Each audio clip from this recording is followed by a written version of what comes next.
Court is tracking those gusty winds, and we may not be seeing them in Chico, but they are blowing into Tehama County this morning. They certainly are, Kelly, and it looks like along I-5 in the valley, those winds are going to be substantial and a big concern, especially through midday today. Now, in your alerts for today, the big impacts for you: dry and windy conditions driving our high fire danger today, and a cooling trend on the horizon after today through your first weekend of the fall season that kicks off the fall season on Saturday. As far as what we're seeing outside this morning, here's the live look from Hamilton City, looking to the east over Butte County. Hamilton City, of course, on the eastern edge of Glenn County. You can see it's mostly clear overhead. We've just got some thin clouds brushing across mainly the upper foothills and Sierra east of Butte County in the valley. You can see we do have low to mid 60s for the majority of the valley right now, but 57 degrees in Orville, 50s to low 60s in the foothills, and we're starting out in the 30s to lower 40s in most of our mountain zones. Kelly, as you'd mentioned, the strongest winds are in Tehama County this morning. Right now, 16 miles an hour for Red Bluff out of the northeast.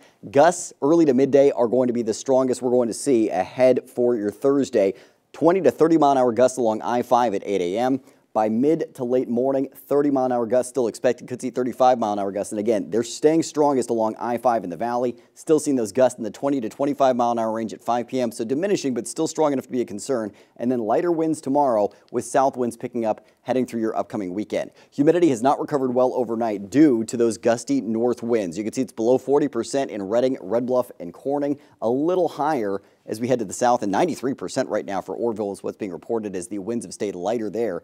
Red flag warning for high fire danger in effect through 5 p.m. this evening due to the humidity dipping potentially into the teens and the gusty north winds over our dry fuel. So any fires that do start could start easily because of the dry conditions and then spread rapidly due to the wind today.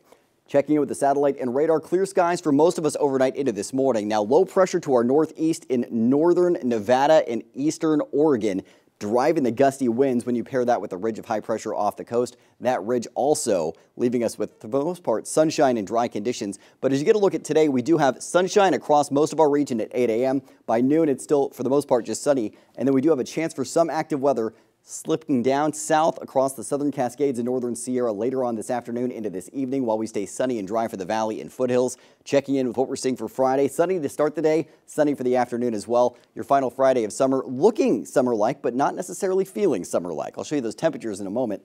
Checking in with your futurecast into this weekend. Clouds increasing a little bit Saturday, but more so Sunday. Mostly cloudy, and then showers ramping up through the day Monday into early Tuesday. So we've got some wet weather heading your way. And the latest projections have Redding getting more than an inch of rainfall. Most valley areas setting around a half an inch to 3/4 of an inch, and up to around an inch or so in some mountain zones. Highs today, low to mid 70s in the northern mountains, 60s for the Sierra and southern Cascades, foothill areas in the 60s to mid 70s for your afternoon. And if you're in the valley today, how about low to mid 80s? 82 for Redding as well as Red Bluff, 82 for Chico, and 81 for Orville. So those temperatures are well below average by around 10 degrees for this time of year this afternoon. Similar temperatures tomorrow with lighter winds and sunshine, and then fall kicks off Saturday with similar temperatures as well, but overnight lows are in the 50s. We'll dip into the 70s with more clouds this weekend on Sunday, and then rain chances ramping up Monday into early Tuesday. Temperatures then rebounding into the lower 80s with sunshine returning for the middle of next week.